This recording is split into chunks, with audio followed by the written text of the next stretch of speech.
Bonjour, nous sommes le 9 mai 2048. En ce jour d'anniversaire de la déclaration Schuman, il est essentiel de rappeler un peu l'histoire. Rendons hommage à un grand homme, Jean Monnet, un géant du XXe siècle et artisan de la paix, en nous rappelant de ces mots pleins de bon sens.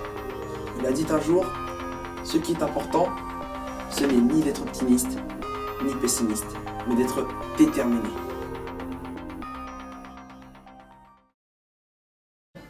L'Union a pour but de promouvoir la paix, ses valeurs et le bien-être de ses peuples. Cette phrase de l'article 3 du traité sur l'Union européenne a fort heureusement eu un écho dans le monde par le passé.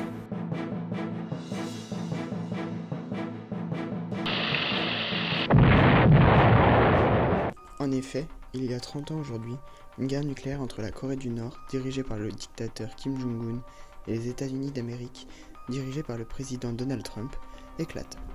6 ans plus tard, le traité de Pyongyang est signé sous l'influence de l'Union européenne. En 2026, des fonds européens ont été levés pour la reconstruction des dégâts. En même temps, une campagne de prévention suite aux radiations est mise en place afin de protéger la population. De nombreuses ONG ont vu le jour, animées par la même ferveur de paix et de fraternité. Un an après, l'énergie éolienne, pour fabriquer l'électricité nécessaire, commence à remplacer les énergies fossiles, nucléaires et pétrolières, jugées trop dangereux pour l'homme et son environnement. Les voitures à essence ont donc été interdites pour laisser place à des voitures électriques. Et comme le dit l'article 20 de la Charte des droits fondamentaux de l'Union européenne, toutes les personnes sont égales en droit. Et c'est valable aussi pour leurs emplois. Y a-t-il du travail en 2048 ? En 2048, le taux de chômage a augmenté à cause des avancées technologiques qui ont pris plus d'importance. Des robots conçus pour travailler prennent la place des personnes.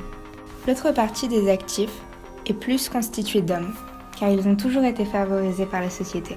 En 2012, 124,5 millions de personnes, soit 24,8% de la population de l'Union européenne, étaient menacées de pauvreté ou d'exclusion sociale. Les personnes concernées sont en grande partie des femmes et des enfants. Les nouveaux types de travail en 2048. Les emplois axés sur la technologie et la mécanique sont récemment les plus mis en avant. De nouveaux métiers entrent dans le monde actif, malgré la perte d'emplois massifs qui s'était installée.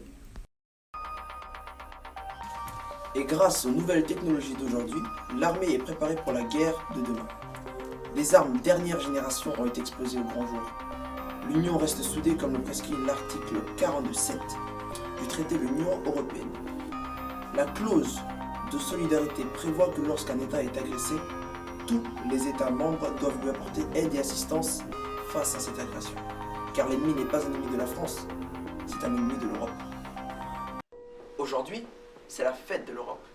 Et elle peut se féliciter des solutions qui depuis 30 ans ont été mises en place pour régler le problème des flux migratoires. L'Europe est importante car la diversité est préférable à la monotonie. Cette phrase entonnée lors de la manifestation #Plus of Europe.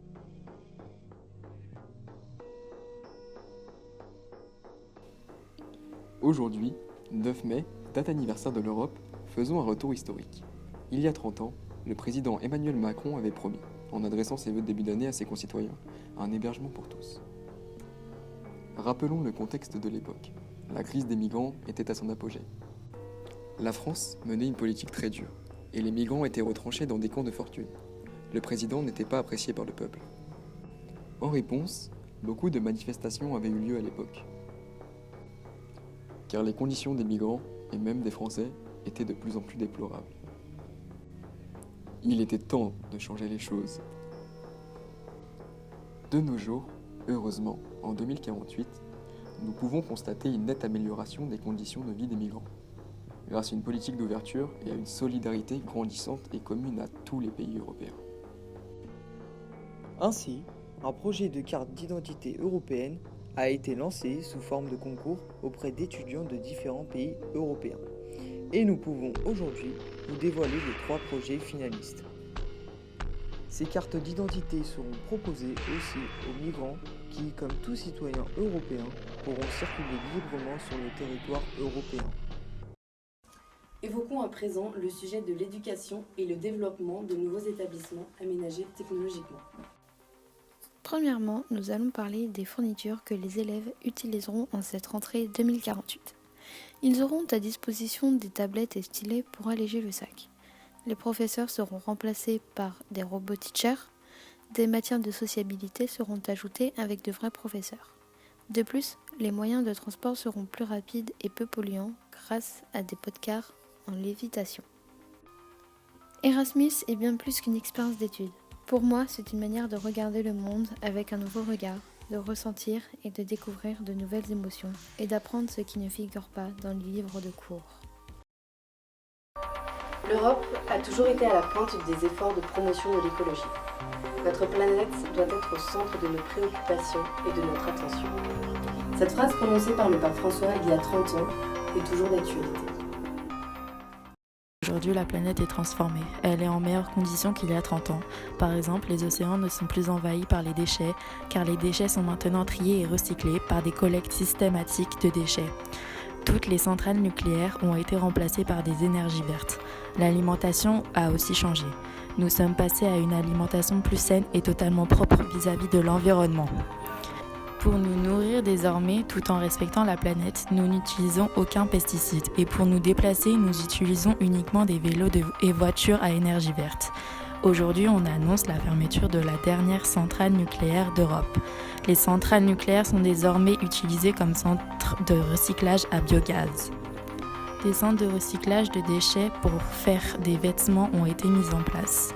Grâce à une plante fraîchement découverte pour cette vertu-là, Philosopyrane, la plante du futur comme le disent les scientifiques, qui ne nécessite pas d'eau et peut survivre à de grandes sécheresses et à de grands froids.